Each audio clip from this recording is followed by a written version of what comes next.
Good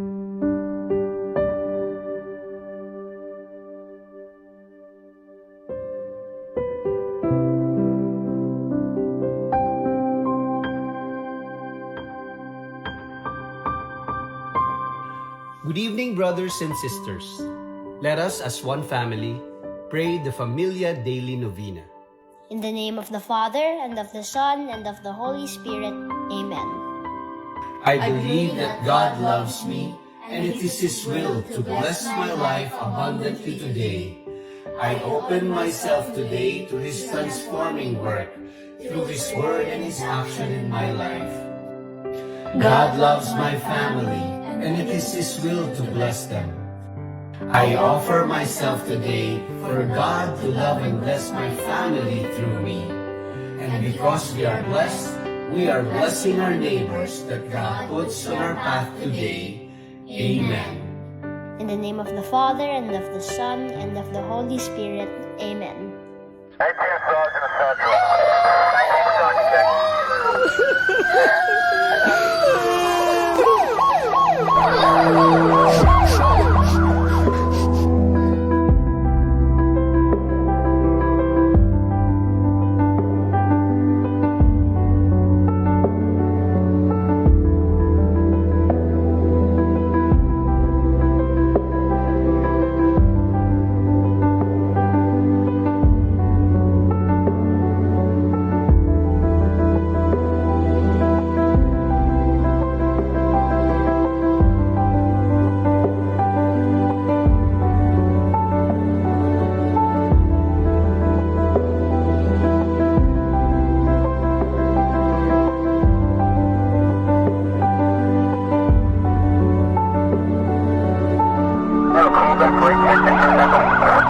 Negative, plane. That's just getting Cammy in the corner.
Hi, good evening, everyone.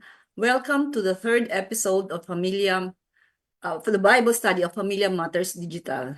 Ako po si Sislyn Borja, ang inyong host for tonight. At ang topic natin ay how Jesus relates. At syempre po, ang speaker natin ay isa sa pinakamagaling na speaker ng Familia Community, walang iba kundi si Sis Lenit Laines. As we all know, Sis Lenit has been a member of Familia for more than 30 years. Her husband, Brother Alex, has been the head of Lourdes Church in Quezon City. Brother Alex and Sis Lenit has been blessed with 4 children and 11 apos. Hi, Sis Lenit. Hi, good evening, good evening. Yes. Just to recap, Sis Lenit, no, yung mga previous Bible study mo, there are 2 episodes. Yung first was Journeying with Yahweh. Ito yung you explain it, kumbaga, you summarize the whole Old Testament, yung Lumang Tipan. And then it was followed by Journeying with Jesus, wherein you summarize naman, ito yung kabuuan ng New Testament. And for tonight, you'll talk about our relationship with God. Tama po ba? Yes, oo. So, this is another interesting topic, and I'm sure we will learn a lot in this Bible study as I did during your previous talks. And wag ko na po kayong patagalin, ibibigay ko na po sa inyo si Sis Lenny. Good evening. Okay. So, good evening mga brothers and sisters. So, ang ating pong topic ngayong gabi ay something very familiar to all of us, no? Noon pong pumasok tayo sa pamilya community, ito ang unang-unang itinuro sa atin, ang tinatawag nating 5 R's, no? Relationship with God is number 1 of them. At hanggang ngayon, ito po ang nananatiling haligi ng ating mga activities, ng ating mga teachings sa pamilya community, no? So, ang tatalakayan po natin ngayong gabi ay relationship with God or relationship with Jesus. Okay? So, yan. Ayan. So, ito ang 5 R's na you're all familiar with 5 R's. Relationship with community and other people, relationship with family, relationship, renewal of self, and reaching out to others. Pero ang unang-una at ang pinaka-importante ay yung relationship with God. No? Okay. So, itong relationship with God ay kukunin lang natin dito sa 4 na Gospels. No? Nasa New Testament yan, sa lahat ng libro ni Paul, lahat ng sulat ng lahat ng epistles, ay nagtatalakay ng relationship with God. Pero ang ating ngayong gabi ay kukunin lang natin sa 4 Gospels. 4 Gospels ni Matthew, Mark, Luke, and John. Okay? So, 2 parts po ito ang ginawa ko, 2 parts. Isang part 1, which is praying and fasting. Because that is how we cultivate relationship with God, no? And then part 2, which is probably next month, will be praying also. At bakit tayo nagkakaroon ng relationship with God is because we have faith in God, no? Kasama yon. Hindi tayo magdadasal sa isang Panginoon kung wala tayong tiwala, wala tayong faith sa Kanya. Okay. So when you say talking with God or praying with God, it is talking with God. Parang nakikipag-usap lang tayo sa ating Panginoon. No? Yung prayer. No? Something very familiar and something na ginagawa natin, I suppose, araw-araw. So, but before we go into the prayer, papakita ko lang sa inyo na Jesus prays, kaya tayo nagdadasal is because nakopya natin, nakita natin ang Panginoon si Jesus nung nandito siya sa mundo, ay siya mismo ay nagdadasal. No? So, people pray, tinuro niya sa atin what to pray, how to pray, and then also fasting. No? Bukod sa prayer, also yung fasting. At nakikita rin naman natin na we-witness natin na tinutugon niya ang ating mga prayers. And because of faith tayo sa God's generosity. So yun po ang ating ipaano. So ang unahin po natin is si Jesus mismo. Nung nandito siya sa mundo natin, siya mismo ay nagdadasal.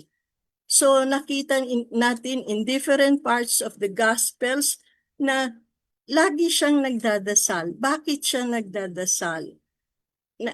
Ang mahihigpit, even yung bago siya, nung bago siya mamatay, siya ay nagdadasal. And even at the point of his death, Lord, nagdasal siya, tumingala siya sa langit at nagdasal siya. No? So hanggang sa kahuli-hulihang sandali niya, siya ay nagdadasal. So we would like to pray like Jesus. Paano ba nagdasal si Jesus? So that we would be able to pray like Jesus. So one is, kailan ba siya nagdadasal? No? Kailan ba siya nagdadasal? So, alam natin, nag-umpisa siya ng kanyang public ministry at the age of 30. For the first 30 years of his life, nakatago lang siya sa Nazareth. No? So, pero bago siya mag-umpisa ng kanyang public ministry, siya ay bibinyagan at siya ay magdadasal. Jesus was at prayer after being baptized. Kasi mag-uumpisa na siya ng kanyang ministry. So, uumpisahan siya nag-umpisa ito ng kanyang baptism. At nagdasal siya. Jesus was at prayer after being baptized. The heavens opened, and the Holy Spirit descended upon him in visible form like a dove.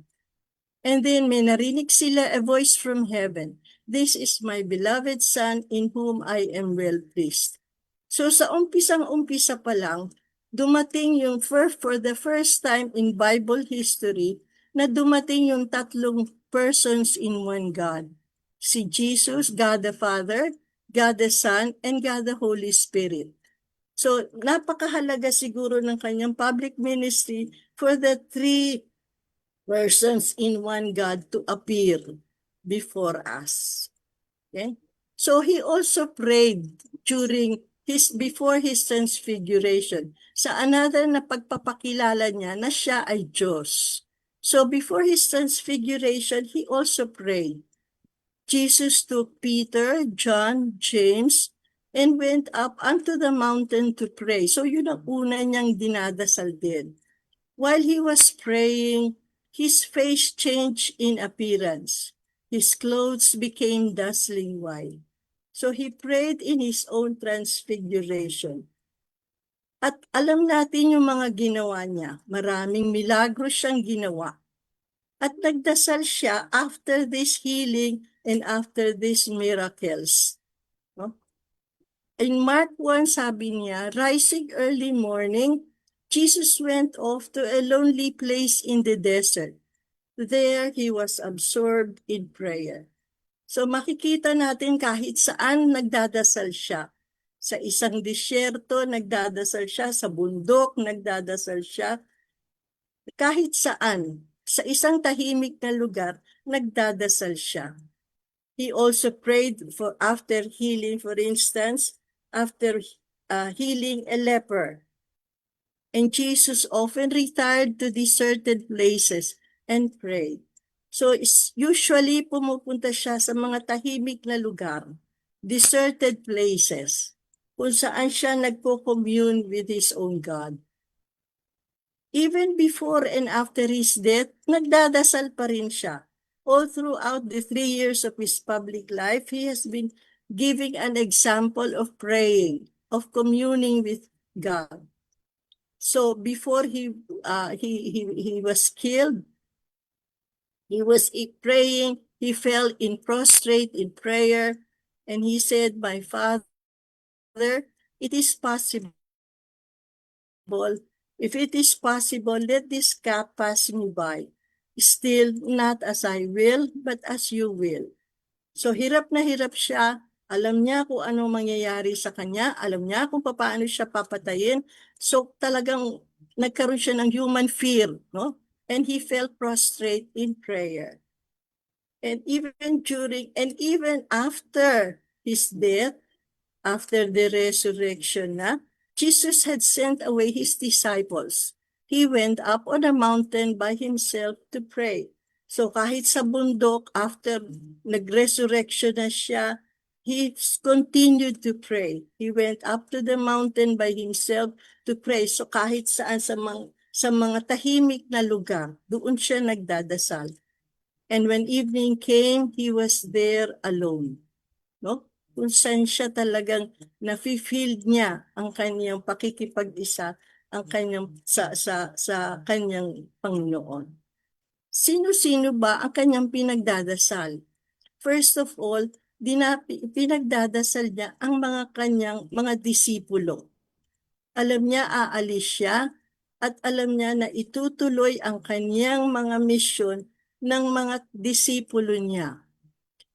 For this I pray, not for the world, but for those you have given to me, for they are really yours. So yun ang dalangin niya. Lahat ng binigay mo sa akin, Panginoon, they are really yours, so I will pray for them. So, and true enough, ipinagdadasal niya ang buong mundo. Tumigil lang siya all his life He was only in Israel. Pero ang kanyang pinagdadasal, alam niya that He will send out His disciples throughout the world. So alam niya na ipagdadasal niya ito habang dumadami ang kanyang mga disipulo at mga naniniwala sa kanya. I also pray for those who will believe in me through their word. I pray that they may be one in us, that the world may believe that you sent me. So gusto niyang ituloy, alam niya na itutuloy niya ang pagpapakilala sa buong mundo. At ipinagdasal niya itong mga taong iniwanan niya. So, and even up to now, yun ang ating mission. Lahat ng naiwan niya in the next generations, yun ang kanyang gusto gawin ng mga taong after him, no? So kaya hanggang ngayon we are over 1.3 billion Catholics, and we are now under the new leadership of the new Pope. Okay? So we continue praying. Tuloy-tuloy ang pagdadasal natin para sa kanyang mga disipulo na naiwan, na nagpapalago ng kanyang relihiyon. Ano ba ang sinasabi niyang ipagdadasal natin? No? Ano ba, kaya sabi niya, ano ang inyong ipagdadasal? Sabi niya, ano ba ang nakasulat sa kautusan? Ano ba ang nababasa mo roon? Ito ang unang-una niyang sinabi, itinuro. Lalaki, ibigin mo ang Panginoon mong Diyos ng buong puso, ng buong kaluluwa, buong lakas, at ng buong pag-iisip. So ito yung unang-unang mong gagawin when you pray. Love God with all your heart, with all your soul, with all thy strength and all thy mind. So yun ang unang-unang dasal na dapat nating matutunan. No? Love the Lord thy God. In Matthew 6, siya mismo ang nagturo ng most important prayer, ang Our Father, or Ama namin. Sabi niya, yun ang, imagine, the only prayer na tinuro niya na napakahalaga na up to now is a very important prayer to all of us. No? Yung Our Father, na siya mismo ang nagturo. So marami tayong ipinagdadasal. No? So even a simple good morning Lord, paggising natin, pagtulog natin, yung mga miracles, pinagdadasal natin ng ating mga problema, ng ating mga hinaing. We pray for His kindness. So marami tayong ipinagdadasal, lalo na yung prayers to help us get through hard times. No? So alam natin, marami tayong pinagdadaanan, means at ipinagdadasal natin to, maliliit, mabibigat na bagay. At ang isang napakahirap ipagdasal, ang sabi ni Jesus, ay yung ibigin nyo ang inyong kaaway. Love your enemies. Ipanalangin ninyo ang umuusig sa inyo. At certain points in our lives, meron tayong hindi nakakasundo.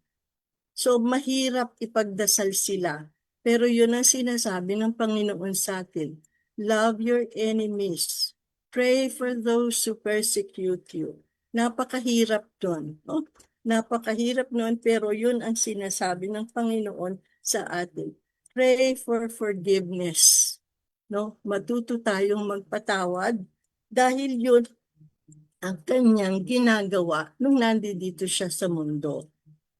Kasi ang sabi niya, kung ang nagmamahal lang sa inyo, ang inyong mamahalin, anong gantimpala ang inyong maaasahan? Oo nga naman, ano? Gusto nating mahalin lang yung mga nagmamahal sa atin, ano? Pero yung hindi nagmamahal sa atin, ayaw natin. Pero hindi yun ang turo ng Panginoon sa atin. Kasi walang gantimpala doon. Ang gusto niya, nagmamahal, lahat ng tao ay ating mahalin, no? Ginagawa rin yun, sabi niya, ng tax collector. Kasi nung unang panahon, ito yung kanilang kinamumuhian na tao, yung mga tax collector. No? So, parang ang hirap noon. Ang hirap mahalin ng mga tao sa paligid nila ng mga tax collectors nung panahon nila. Okay? And itinuro din niya na ipinaalam din niya na ang house of prayer niya ay sagrado. Kaya at one point, Jesus overturned the money changers' table and the stalls of the dove sellers, saying to them, sabi niya, my house shall be called a house of prayer. Pero ano ang ginagawa niyo? You are turning it into a den of thieves. So, pinapahalagahan niya yung templo, yung kanyang bahay. No? So, ganun din sa ating panahon, nakikita natin na minsan hindi natin pinapahalagahan ang ating mga simbahan. Makikita natin sa simbahan natin, ayun, sige sila ng pagtitext, hindi nakikinig, nag-uusapan, no? May nakikitang tayong ganyan minsan sa simbahan. At ang lagi pang sinasabi nila, you wear the proper attire, no? Nawi-witness natin yan sa simbahan natin sa mga panahon to. So yung ganon, so he wants, nung nandito siya, itinuturo niya na ang kanyang simbahan is a sacred place, no? So paano ba tayo dapat magdasal? No? Paano ba tayo? So sabi ni Jesus, sabi niya, kapag nananalangin ka, pumasok ka sa silid, isara mo ang pinto, saka ka manalangin. Nakikita ng Diyos ang ginawa mo, may gantimpala ka. No? So nakikita lahat nasa loob tayo, nasa labas ng pinto, walang walang nakakaligtas. Nothing in all creation is hidden from God's sight. Nakikita kahit saan tayo, pwede tayong magdasal. Even when we travel, when we commute, yung mga long distance, pwede tayong magdasal, no? So, pero specifically at one instance, sinabi niya na pumasok ka sa silid, isara mo ang pinto, no? So, sabi pa niya, sa panalangin, huwag kayong gagamit ng maraming salitang walang kabuluhan. Akala ninyo ay pakikinggan kayo ng Diyos dahil sa haba ng dasal nyo. Na I pointed this out because ito yung sinasabi, ang objection na sinasabi ng mga protestante sa atin. Yung mga Katoliko, nagdadasal ng rosaryo, paulit-ulit, pare-pareho sinasabi. Ang interpretation nila, maraming salita pero walang kabuluhan kasi nga paulit-ulit. So yun ang objection. But to us Catholics, rosary is very, very important because dito natin nakikita yung mga nangyari sa buhay ni Jesus, yung sa joyful mysteries, sa sorrowful mysteries, sa glorious mysteries at sa luminous mysteries. So napakahalaga, napaka-importante ng ating mga rosaryo. Because doon lang natin napapagnilay-nilay kung ano yung mga nangyari kay Jesus. Okay. So how not to pray naman, no? So minsan akala natin dinadasal natin ng tama, pero may sinasabi rin si Jesus how not to pray. Sabi niya, kapag nananalangin kayo, huwag kayong tumulad sa mapagkunwari. Mahilig silang manalangin, nakatayo sa mga sinagoga at sa mga kanto upang makita ng mga tao. So pakitang tao lang yung pagdadasal. So nakita na agad ni Jesus yun, ano? That there are some people na parang pakitang tao lang yung pagdadasal.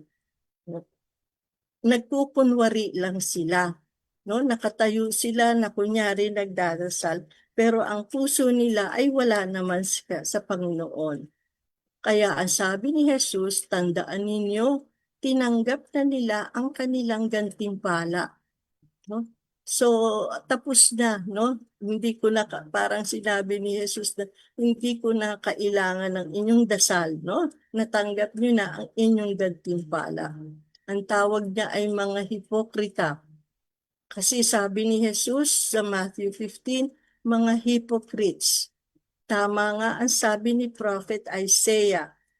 Ang paggalang, sabi daw ni Isaiah noong unang panahon no, sa Old Testament, ang paggalang sa akin ay kunwari lang, hindi totoo.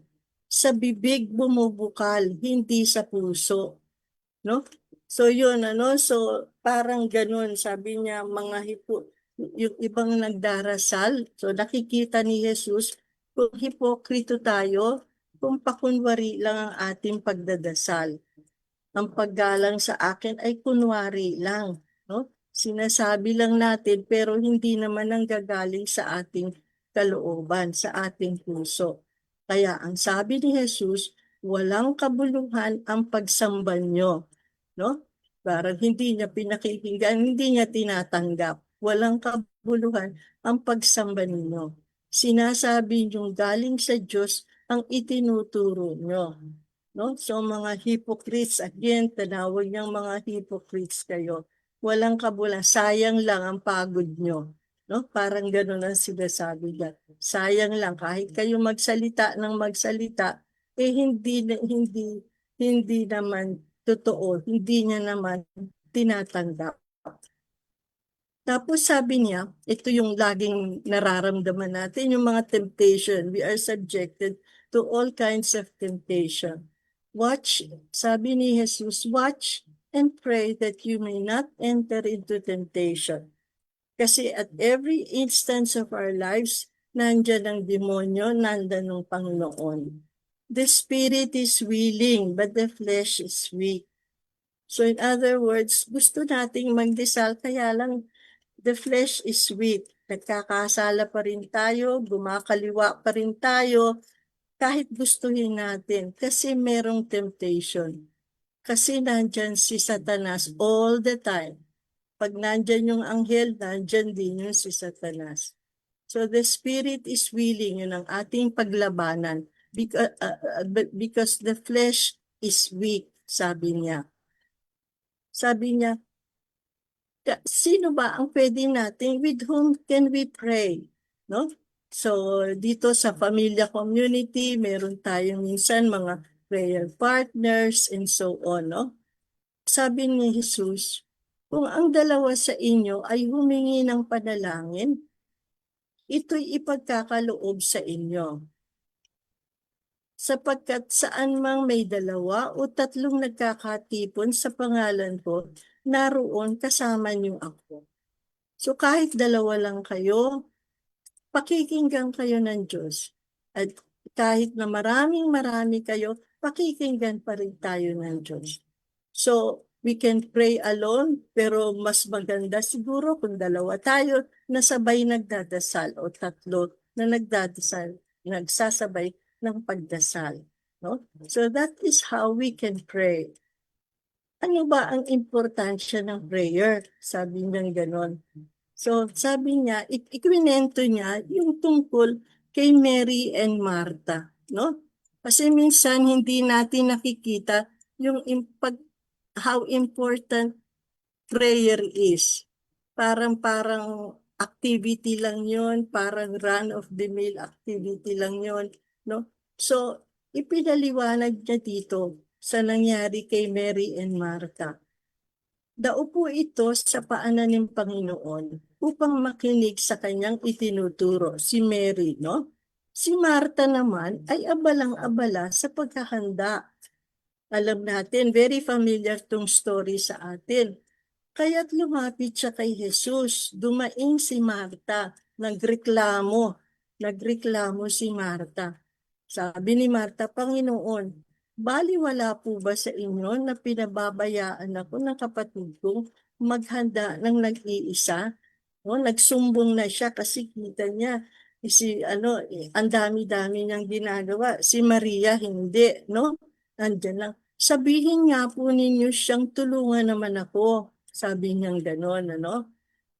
Pero ito yung sinabi, ang sagot ni Jesus sa kanya, Marta, Marta, nababalisa ka at abalang-abala sa maraming bagay. Ngunit iisa lamang ang talagang kailangan. Mas mabuti ang pinili ni Maria at ito'y hindi aalisin sa kanya. So ito ang ganda, no? Parang at first glance maiisip natin, bakit nga ba gano'n, ano? Si Jesus, si Maria andun lang, no? Nakikinig lang, pero siya gawa ng gawa. Pero hindi. Ito yung paliwanag ni Jesus. Mas mabuti ang pinili ni Maria at ito'y hindi aalisin sa kanya. Let us listen to this. May nakita akong video explaining itong gospel na ito.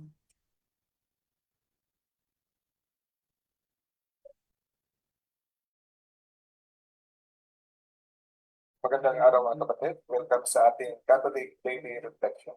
Ang ating reflection for this day is about the Holy Gospel of Jesus according to St. Luke, chapter 10, verse 38 to 42. In the name of the Father, the Son, and the Holy Spirit. Amen. Jesus entered a village where a woman whose name was Martha welcomed him. She had a sister named Mary who sat beside the Lord at his feet, listening to him speak. Martha, burdened with much serving, came to him and said, Lord, do you not care that my sister has left me by myself to do the serving? Tell her to help me. The Lord said to her in reply, Martha, Martha, you are anxious and worried about many things. There is need of only one thing. Mary has chosen the better part, and it will not be taken from her. The Gospel of the Lord. Praise to you, O Lord Jesus Christ. In the name of the Father, the Son, and the Holy Spirit. Amen. So ano bang ibig sabihin nito mga kapatid? Na pag may dumating sa inyong bisita, naghahanda para makainin, lahat. So maganda naman ginawa ni Martha, di ba? Tapos si Mary, nakatunganga lang sa harap ni Jesus. Bakit kaya? Kung titingnan mo sa ating sa makamundong aspeto, parang mali si Maria, no? Parang tamad siya. Kaya lang, Jesus pumunta dito spiritual. No? Ang pakay ni Jesus to be with them, hindi para kumain. Okay naman yun na handa ka. Pero yung pakay primarily ni Jesus to them is to enjoy their presence. Na makinig sila sa mensahe ni Jesus. Kung ilagay natin sa pang araw-araw na buhay. Di ba? Example, magsasama kayo. You want to visit your friend. Excited ka. Pero siya, andyan lang, naglilinis. Sige, diyan ka lang. Pero ang gusto mo, ma-enjoy ang kanyang company. Instead na makipag-usap sa'yo, naubos na yung oras niya sa pag-asikaso kung ano-ano. Nawala ang purpose ng iyong bonding. No? Although, okay naman yung makakain ka ng masarap, pero kung ang pakay mo ay for bonding, full attention, gusto mong makipag-usap, ibuhos mo yung kanyang emotion sa kanya, kasi may importante kang pakay, hindi siya interesado sa kung anong sasabihin mo, kasi nabaling ang kanyang atensyon sa paghahanda na kung ano-ano dyan. At kaya sinabi ni Jesus, ay Martha, kung ano-ano pa ang ginagawa-gawa mo, pero mas nakuha ni Mary kung ano yung importante. Mas pinili niya at hindi ito makukuha sa kanya. Hindi ito mababawi sa kanya. May mga ibang modernist scholars, no? Modernist theologians na in-interpret ito as hindi daw ito mas mas magaling ang ginawa ang message ng tama. Ang message daw dito ay ang mali lang daw ni Martha ay kino-compare niya. Pareho lang daw ang kabigat ng pakikinig at pagtatrabaho. Ang importante lang daw ay hindi tayo mag-compare na hindi mo i-compare yung nagtrabaho ka sa nakikinig, yung nakikinig hindi ko compare sa nagtatrabaho. Magkapareho lang daw ang bigat, ang importansya ng dalawa. No, hindi po yan, mali po yan. Ha? Hindi magkapareho. Mabigat talaga at mas importante ang ginawa ni Maria to be in the presence of the Lord. I-explain natin kung bakit hindi pwedeng interchange. Ha? So, bakit ina-interchange ng ibang tao ang meaning na ito? Ginagawa nilang vice versa na pareho sa importansya. Kasi, itong mga taong to, may mga hidden agenda na ginagawa nila, no, na ang prayer ay hindi gaano ka-importante. Hindi po pwede. No? As what Jesus said, love God with all your heart, with all your mind, with all your strength. So diyan makikita sa prayer. Secondary lang dapat ang pagkalinga sa kapwa. Pero explain natin yan na importante ang pagkalinga sa kapwa pero hindi pwedeng mangingibabaw yan kumpara sa ating pagmamahal sa Diyos. Sabi, Martha, Martha, you are anxious and worried about many things. Paano natin ito ma-apply sa ating buhay? Dito sa mundo, dami natin ginagawa. Negosyo, trabaho, hobbies. No? Marami tayong pinagkakaabalahan. Nakalimutan natin ang kaharian ng Diyos. Kaya sinasabi ni God sa atin, sa gospel na ito, you are anxious of many things. Dami mong pinoproblema. Isa lang ang ating dapat importante. To live for Christ. Live for Him. Kung isipin natin, ang karamihan sa pinag-isip, pinagkakabalaan, pinaproblemahan natin, it doesn't concern the kingdom of God. No? Kaya yan sabi ni Father Corapi, to know God, to love God, to serve God is the meaning of life. Everything else is dust. Sabi ni Saint Vincent de Paul, our primary effort in this world is to gain salvation. And everything else is useless, is vain. So, dami natin pinagkakaabalahan. Ang importante lang talaga is to know God, to love God, and to serve God, to live for Him. As life progresses, at tumatanda tayo, palapit na tayo ng palapit sa ating eternity, no? Only the love of Christ remains. Kung tutuusin, in the end of our life, when we face judgment, hindi tayo tatanungin kung anong naabot nating mga achievements o sumikat ba tayo. The only thing is, are you merciful? Do you live for me? Do you love me? That's it. Do you love me? Do you love your fellow man? That's it. Nothing else. There is only need of one thing. Mary has chosen the better part. So in this gospel, we are reminded to focus on the most important thing, and that is Jesus.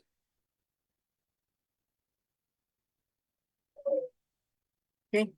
So yan, no? So magandang paalala sa atin yun, no? Kasi minsan ganun din tayo talaga, no? Nagdadasal tayo pero kung saan-saan umiikot yung ating isip, no? Marami tayong gagawin, marami tayong tatapusin, marami tayong pupuntahan, no? So yun. So hindi pala dapat talaga nakafocus tayo sa Panginoon during our prayers, no? Kasi now we go to how generous God is. Dasal tayo ng dasal. Sinusunod ba tayo? Pinapakinggan ba tayo ng Diyos? Sabi ni Jesus, alam na ng Diyos ang inyong kailangan bago pa nyo ito hingin sa Kanya. This is something na parang nakakalimutan natin, ano? So bago pala natin pa tayo humingi sa Kanya, alam na niya. Alam na niya ang ating mga kailangan. No, Diyos nga siya eh. Sabi niya, humingi kayo at kayo'y bibigyan. Ask and you shall receive. Humanap kayo at kayo'y makakatagpo. Seek and you shall find. Pumatok kayo at kayo'y pagbubuksan. Knock and it shall be open to you. No? So, alam niya, no? We just focus on Him. We concentrate on our prayers to Him. At alam niya, no? Sasagutin niya.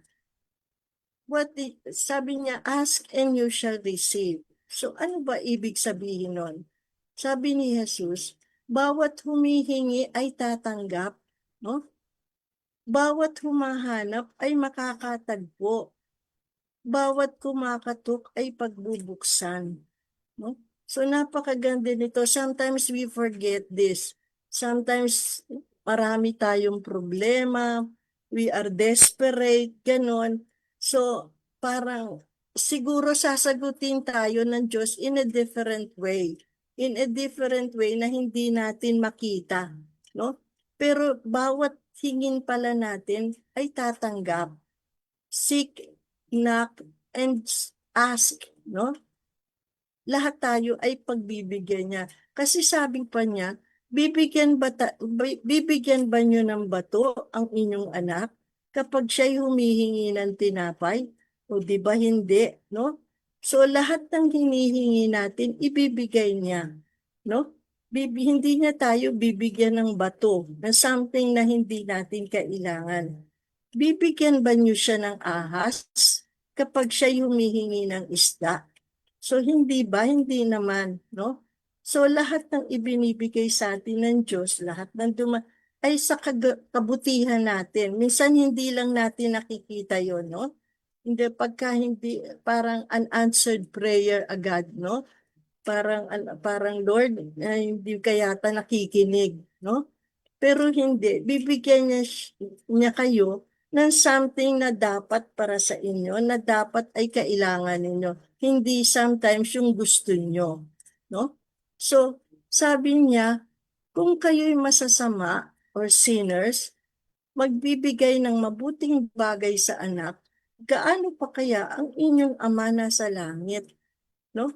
So, yung ating mga magulang, sila, lahat tayo sinners, sabi niya, lahat tayo pinipilit ibigay sa atin ng ating mga magulang ang mabubuting bagay, di lalo na ang Diyos, sabi niyang gano'n, no? So, mas malaki ang kaya niyang ibigay sa atin. Bibigyan niya ng mabuting bagay ang sino mang humingi sa Kanya, no? So, then we go to the fasting. Minsan, dasal lang tayo ng dasal, pero napakaganda ng isang bagay na pwede nating gamitin para mapakinggan tayo ng Diyos, yung fasting. May kulang pa, parang minsan may kulang pa sa ating prayer. And that is parang elektrisidad na power. No? We plug ourselves into the power of prayer at may kasamang fasting. No? Hindi lang during Holy Week, hindi during the Lenten season. Minsan pag nagdadasal tayo, kailangan nating magsakripisyo, mag-fasting, no? Magpigil ng kaunting bagay para marinig tayo ng Diyos, because binigyan niya tayo ng example. Jesus fasted 40 days and 40 nights. And afterward, he was hungry. No? So siya mismo, he gave that example. No? Itong sabi pa niya, pagka ano siya ng mga demonyo, this kind does not live, but this kind will live by praying and fasting. Napakahirap no? Yung labanan mo yung demonyo, no? So, mga mahihirap na bagay, kaya nating makamit by praying at dadagdagan natin ng fasting. Sabi niya, si Jesus ay dinala ng Espiritu sa ilang upang tuksuhin ng dyablo, no? So this was before the public ministry niya. At bago siya nag-public ministry, nag-ayuno muna siya. Nag-fasting siya for 40 days and 40 nights. Ganong katagal, no? Tuloy-tuloy siguro yun, ano? So, sobrang gutom niya siguro noon, ano? Tuloy-tuloy yun. 40 days, 40 nights. At siya'y nagutom, no? Sabi niya, kapag kayo'y so that was an example. Even siya na Diyos na, nagpe-pray siya, nagpa-fasting pa rin siya, no? So imagine, di lalo na tayo, no? Sabi niya, itong paraan. Kapag kayo'y nag-aayuno, huwag kayong magmukhang malungkot, sabi niya ganon. Hindi nag-aayos ng sarili upang mapansin ng mga tao na sila'y nag-aayuno. So, wag tayong hypocrites, no? Na kunyari, nag-aayuno tayo, pero dapat masaya tayo, no? Yan, no? Kukunti na lang, iisa na lang kamatis yung kinakain niya, pero ang saya-saya pa rin niya, no? Kahit siya nag-aayuno. Sabi niya, kapag nag-aayuno kayo, maghilamos. Ayusin ninyo ang inyong buhok. Diyos ang nakakakita sa ginagawa nyo. Siya ang magbibigay ng gantimpala. So, pagka tayo'y nagpa-fasting, nakikita yan ng Diyos. Personally, this is very effective sa akin, no? Pag meron akong hinihiling sa Diyos na mabigat, sasamahan ko ng fasting. In one way, or hindi lang food, other ways of fasting, no? And I get the answered prayer na ibinibigay niya sa akin, no? Something that is very effective with me also. Diyos ang nakakakita sa ginagawa mo. Siya ang magbibigay ng gantimpala. No? Upang huwag mapansin ng mga tao na ikaw ay nag-aayuno, ang iyong ama na hindi mo nakikita ang tanging makakaalam nito. So it's between you and your God. So when you are fasting, walang nakakaalam na ikaw ay nagpa-fasting. Hindi mo kailangang i-express, ipamalita, o ikwento sa iba na ikaw ay nagpa-fasting. Pero nakikita yun ng Panginoon, siya ang tanging nakakaalam nito. Siya na nakakakita ng ginagawa mo ng lihim, ang siyang magbibigay ng gantimpala sa iyo. No? So that is something, that is a promise. No? That is a promise of God. So there is a spirituality in fasting, no? There is a and finally, it's God's generosity. Tandaan lang natin 'yon. God is a generous God, no? Higit sa lahat, pagsikapan ninyo na pagharian kayo ng Diyos at mamuhay ayon sa kalooban ng Diyos. At ibibigay niya sa inyo ang lahat ng inyong hiling. God meets lots of needs in lots of ways. No? Minsan sobra pa. Hindi natin minsan nare-realize, pero sobra pa ang binibigay niya sa atin. No? So pagsikapan ninyo, no? Mamuhay lang tayo, pero on condition, mamuhay lang tayo ayon sa kalooban ng Diyos. Kaya nga, sabi niya, huwag niyong ikabalisa ang para sa araw ng bukas, no? Kasi tayo, ayan, araw-araw ganyan tayo, no? Ang dami nating problema, no? Ang dami nating stress, no? Bankruptcy, financial crisis, may sakit, sari-sari na ikinababalisa natin sa araw-araw. Ang bukas, ang bahala sa sarili nito, no? Tonight's prayer can turn into tomorrow's blessings. That is another way of putting it, no?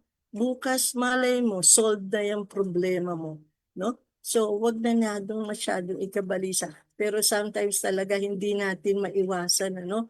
Sobra tayong mapag-alala, no, mamroblema. Therefore, do not worry about tomorrow, for tomorrow will worry about itself. Parang sinabi mong bahala na, no? Tomorrow will worry about itself. Pray more, worry less, no? Minsan mahirap 'yon, ano? Sometimes we worry more and then we pray less, no? Sa araw na iyon, hindi na kayo kailangang magtanong sa akin. Pakatandaan ninyo, anumang hingin nyo sa Ama, sa aking pangalan, ay ibibigay niya sa iyo. Whatever you ask the Father in my name, He will give you. No? Let us hold that promise, no? Whatever you ask the Father, He will give you. Maybe not in the manner na gusto nating sagot, but it's a sagot na mas makakabuti sa atin, no? So minsan, Lord, hindi naman yan ang hinihingi ko no? Pero itong binigay mo sa akin, and then mamaya makikita mo na oo nga, no, tama pala yung binigay niya sa akin, no? Ano mang hingin niyo sa Ama, ibibigay niya sa iyo. Ask anything of the Father in my name, He will give it to you. Sabi niya, hanggang ngayon, sabi ni Jesus, wala pa kayo hinihingi sa Kanya sa aking pangalan. No? Ask God in my name. Humingi kayo at kayo'y tatanggap upang malubos ang inyong kagalakan. No? Ask and it is given. No? The end. That's it. So I hope we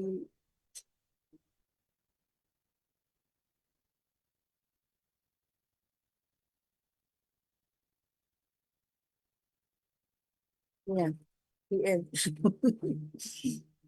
I hope may nakuha kayo ngayong gabi. Okay. Thank you very much, Sis Lenit. Napaliwanag nyo ng actually maliwanag, very concise, very with clarity. Ang isa sa mga 5 R's natin na tinuro sa atin. Actually, isa yun relationship. Unang-una pala yung relationship with God. Ang daming Bible verses pala sa New Testament na-mention nyo kanina based on your presentation. At ito ay tungkol sa prayer, fasting, forgiveness, how to pray. And as we come to know God, we find more meaning and happiness in our lives, even in this chaos world. Pero may tanong po ako, Sis Lenit, how can we build and strengthen our relationship with God? We can strengthen by continuously relating with God, no? Parang lahat ng nangyayari sa buhay natin, isipin natin na God is there, no? Parang we treat Him as a friend, no? Parang sometimes, minsan may mga bagay na hindi natin nasasabi sa ating pamilya, sa ating asawa, pero we treat God as a friend. No? That's how I treat Him, no? Parang lahat ng concerns ko, sasabihin ko sa Kanya, no? So, minsan, sinasagot niya, minsan, iba yung sagot niya, and which is for the better, no? So, minsan may mabibigat kang problema, makikita mo na sagot niya, no? It's just faith siguro talaga, no? Faith at saka yung continuous, yung hindi ka nakakalimot. Minsan, at saka yung magdadasal ka lang pag may hiningi ka. Hindi, no? Parang magdasal ka or magpasalamat ka kapag ka merong dumadating na grasya sa iyo every day, no? Yung ganon. At parang andyan lang siya. It's a personal friend, ganon. So, yung prayer na yun. Actually, Sis Lenit, di ba, since we read the Bible, that's one way of knowing God.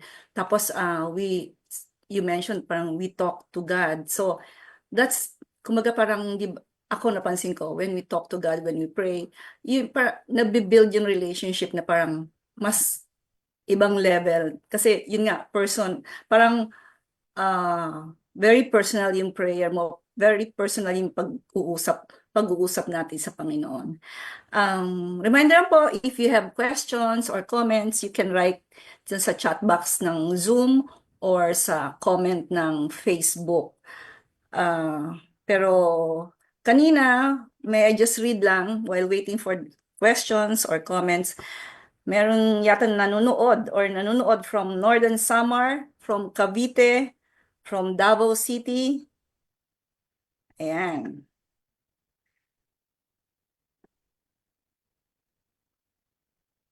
So kung meron pa kayong tanong,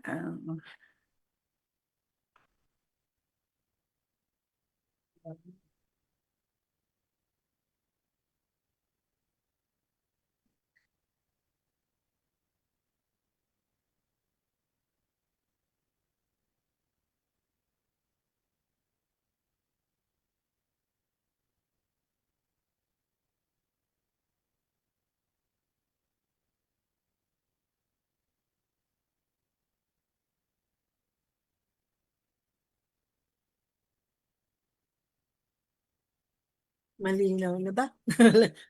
Wala silang question. oo. Siguro nakuha na naman nila lahat dahil na-explain niyo siya ng maayos, Ilan naman. maliwanag. I'm sure it's something. I'm sure it's something na ginagawa na nila. Suggest to read the scriptures daily. Oo, totoo yun. Hi, Alan. Yes.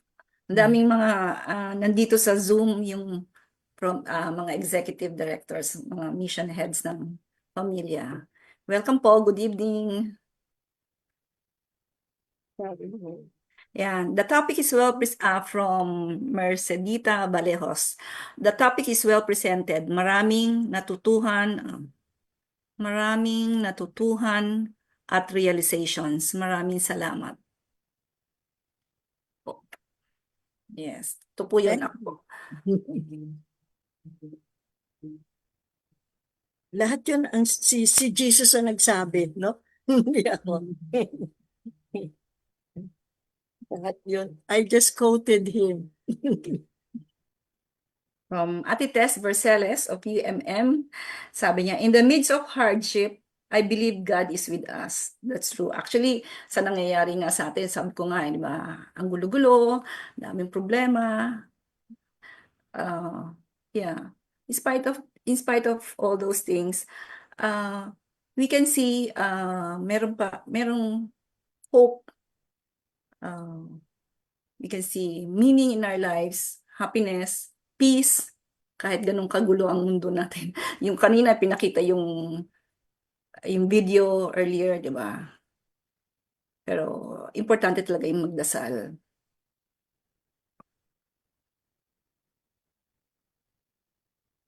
Ito pa, from Daphne June Sindol.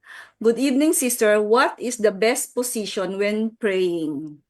And praying, no? Siguro, pwedeng, usually, ang turo sa atin, nakaluhod, ganyan, pero we can, kahit nakasakay tayo sa bus, sa jeep, sa kotse, pwede tayo magdasal, kahit natutulog, minsan pag nakahiga ka, pag hindi ka, dadasal ka, kahit nakahiga ka, gano'n, So, the position is, I think, immaterial. But of course, with great reverence, mas maganda kung nakaluhod tayo, no? In the privacy of our room, for instance, sa simbahan, parang napaka-sacred position yung nakaluhod ka, no? Yung gano'n.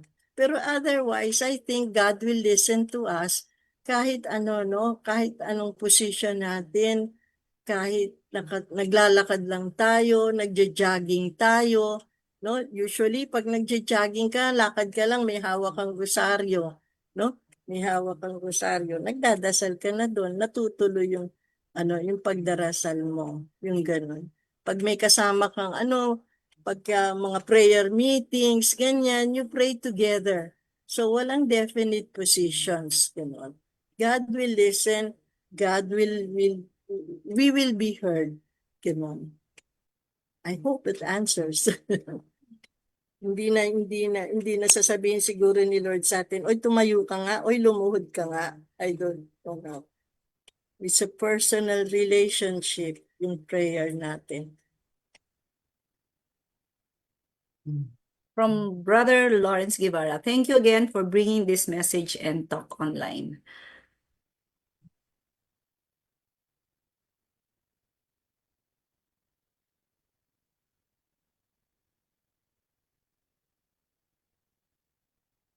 Okay, from Ate Tess Berceles, prayer at the Blessed Sacrament. How often do you recommend? Often pa no? Anong ibig niya sabihin? Many can now access this, ano kaya ang ibig niya sabihin? May nag-question, many can now access. Follow up, it's not, I don't think it's a question. Follow up kay Brother Lawrence. Tama ba ako? Many can now access this anytime, anywhere. Thanks again. Kasi naka-live tayo, Facebook. Okay. And then we also learned kanina from Brother Bong na nasa YouTube. So yung mga hindi naka-join today, hindi napanood to, pwede na rin panoorin ulit sa YouTube. At the same time, nire-repost nila. Because kasi sa Facebook, tinatanggal yata after a month. So they can always watch. Ako napanood ko wala ako nung episode 1, pero I watch it replay. So, yan. May nagsabi na prayer to the Blessed Sacrament. Yun, how often do you So, recommend? usually, I do that, no? Pag dun sa katabi ng church namin, sa Lourdes Church, merong, anong tawag yun? Adoration Chapel, no? Sa akin, very effective yun, ano? So, kaya meron akong pinagdarasal o may hinihingi o walang hinihingi, I try to visit the Blessed Sacrament. Kasi parang doon, I feel the presence of God talaga dun sa loob na yon, yung Blessed Sacrament namin. Ang ganda-ganda kasi niya, nung namin. So, yun siguro ang sinasabi niya, no? Very quiet, parang personal, very personal. Islenit ako, okay lang na while driving. Yes. Yeah. Oo. Kasi ang alam ko, when you're hearing mass, parang hindi pwedeng mag-grocery kasi parang you're doing two things at one time, di ba? You should listen to the mass, to what the priest is saying. Pero yan, so parang hindi, parang in a way na yung rosary, praying the rosary tsaka hearing mass is parang hindi pwede. Pero ako kasi yan, while driving, I mean, especially na traffic dito sa Metro Manila. Yes, correct. Thank you, Brother Luigi. Nag-comment siya. Anyway, I'd like just to share one aking very powerful prayer, which is pagka merong mabigat na problema, something very, is Veni Sancti Spiritu, Come Holy Spirit. Very effective yun sa akin. When I'm faced with a big problem, repeatedly, Veni Sancti Spiritu, Veni Sancti Spiritu, Come Holy Spirit. I grew up kasi in a school called the Holy Spirit, and I get an answered prayer, Agree that kneeling when praying shows reverence, just wondering why. Because kneeling is a form of adoration. No, it's a way of adoration, So when we kneel, we acknowledge the mightiness of God when we kneel in praying. Minsan while praying, nakakatulog. Correct, no? So totoo yun, Minsan, sabi nga nila, pag hindi ka makatulog, magrosaryo ka, makakatulog ka. So, siguro, whatever manner we pray, I think God will listen to us, no? God will listen. When we're very tired, pag nagtrabaho ko maghapon, syempre pagod na pagod ka, sometimes nakakatulog ka.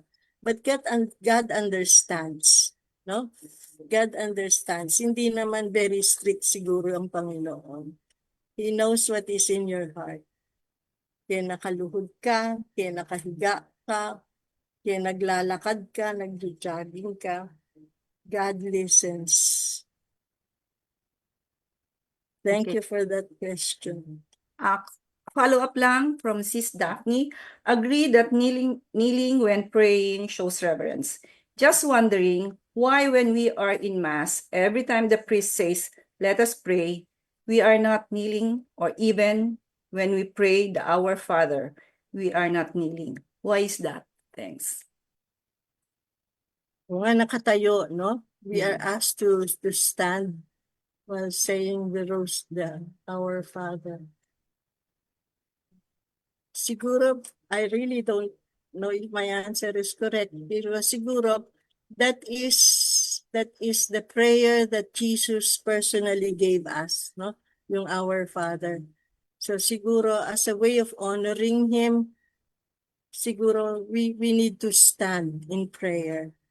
That is a very important prayer kasi because that is the one specifically taught to us by Jesus. Kaya we stand, no, in reverence. I don't know if the answer is correct, but yun lang naisip ko. It's a different prayer.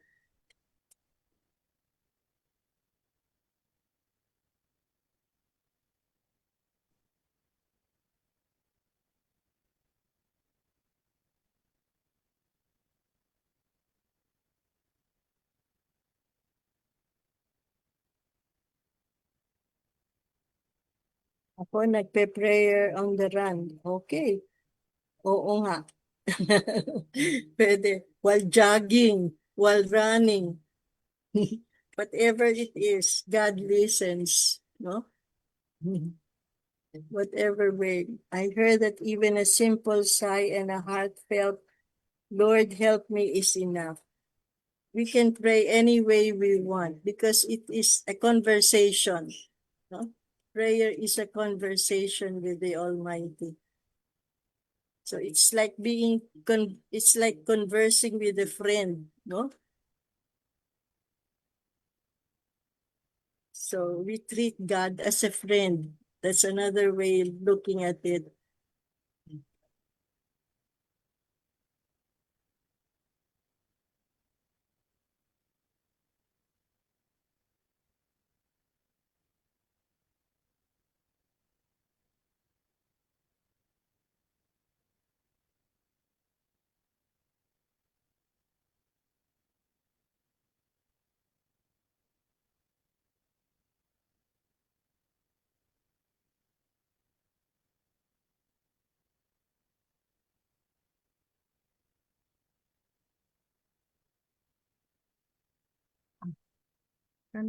Standing is a sign of respect and honor. So we stand as the celebrant who represents Christ Jesus. Yes, correct. That is right. That is right. We stand, no? We stand pag meron tayong raising of the flag, respect for our nation. So we stand as a respect for our God. We stand when somebody important comes in. Diba? Ganun naman tayo, no? Pag may guest of honor, we would stand. So ganun din siguro in prayer. We stand as a sign of awe and respect. Except from the postures and gestures during Mass. Dami nilang thoughts, no? Yes. Dami nilang shares. Dami nilang naiisip, no? Way of praying. So, we can pray anywhere, anytime we want, for as long as we do not lose focus. Perhaps the wisdom, correct. Anytime, anywhere, any position. Nakatayo, nakaupo, nakaluhod, nakahiga. God listens.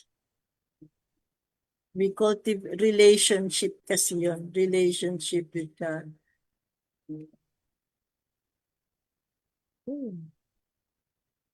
Thank you. You're welcome.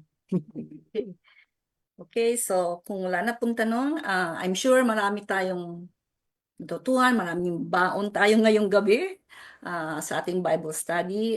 Maraming salamat po, Sis Lenny, sa magandang paliwanag nyo. So sa mga kapatid, dito na po nagtatapos ang third episode ng Bible study. Kung nabitin po kayo, huwag po kayo mag-alala, meron pa hong susunod na Bible study kada buwan.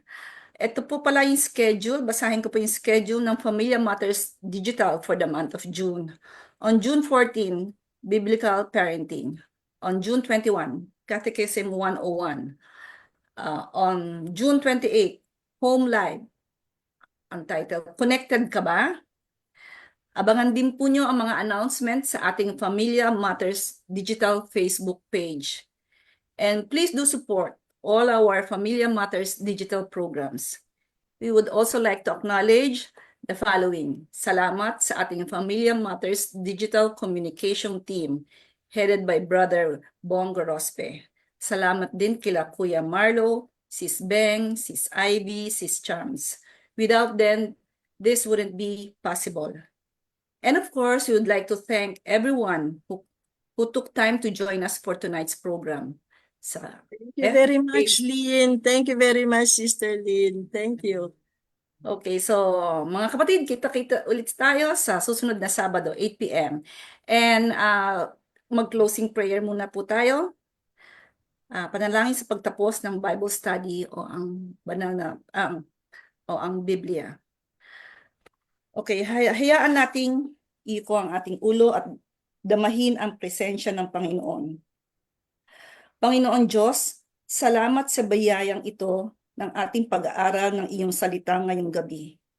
Nagpapasalamat kami sa pagkakataon na ipinakita mo sa amin ang iyong kaalaman at pag-ibig sa pamamagitan ng banal na kasulatan. Diyos aming Ama, hinihiling naming yakapin mo ang bawat isa sa amin, pati na ang aming pamilya. Gabayan mo kami sa paglalakbay namin sa aming araw-araw na buhay. Tulungan mo kaming maging tunay na alagad ng iyong liwanag sa mundong ito. Ama, humihingi din kami ng pagpapala para sa aming mga relasyon sa aming pamilya at sa aming kapatid sa Diyos. Bigyan mo kami ng pag-intindi at pagpatawad sa isa't isa. Palawakin mo ang aming pagmamahal at respeto sa bawat isa. Hayaan mo kaming maging tagapaghatid ng iyong pag-ibig at kapayapaan. Nagpapasalamat kami sa iyong presensya ngayong gabi. Ipanalangin mo kami, Ama, na hawakan mo kami sa iyong mga kamay at patuloy na gabayan sa aming paglalakbay ng pananampalataya. Sa ngalan ni Jesus, aming tagapagligtas at Panginoon. Amen. Mga kapatid, hanggang dito muna tayo. Ako po si Sis Lynn Borja. Thank you. Thank you also, Bong. Si Brother Bong and Marlo. Thank you also. And this is Familia Matters Digital, our family, life, and mission. God bless everyone and good night. Good night.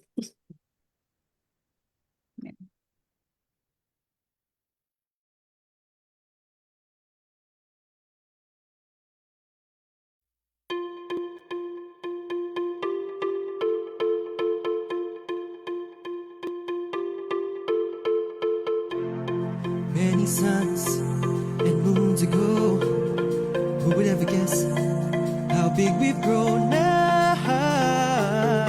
bigger than before. When times are rough and fierce it's blue, hand in hand we power through. We're invincible. How the time flies by, we made it through the darkest nights, never gave in, shining up so bright, burst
Shining oh so bright, bursting full of light, sharing all our light to the nations.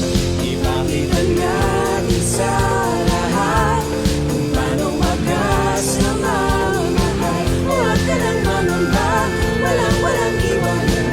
Sabay-sabay tayong magpapalaganap ng masarap.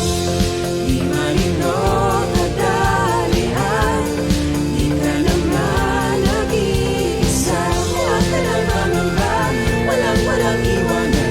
Sabay-sabay tayong magpapalaganap ng masarap.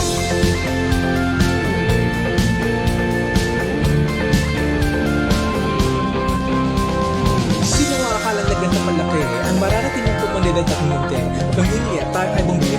Ibibigay liwanag sa lahat ng kapamilya. Papalaganap ng mas ganap ng pagmamahalan sa bawat sulok ng Pinas. Mula Luzon, Visayas at Mindanao, sa lahat ng sulok ng mundo. Magbibigay ng tulong sa mga mamayan. Sama-sama tataguyod ng kinabukasan. Mapayapa at malaya para sa kabataan. Para sa kanyang ngalan, Diyos ay taas. Hindi susuko. Hindi maglalaho. Kapit kamay, kasama ang lahat. Tayo magpapalaganap na sabay-sabay. Ipakita natin sa lahat kung paano wagas na magmahal. Huwag ka nang mangamba, walang iwanan. Sabay-sabay tayo magpapalaganap ng masarap. Di man ito kadalian, di ka naman nag-iisa. Huwag ka nang mangamba, walang iwanan. Sabay-sabay tayo magpapalaganap ng masarap. Sabay-sabay tayo magpapalaganap ng masarap.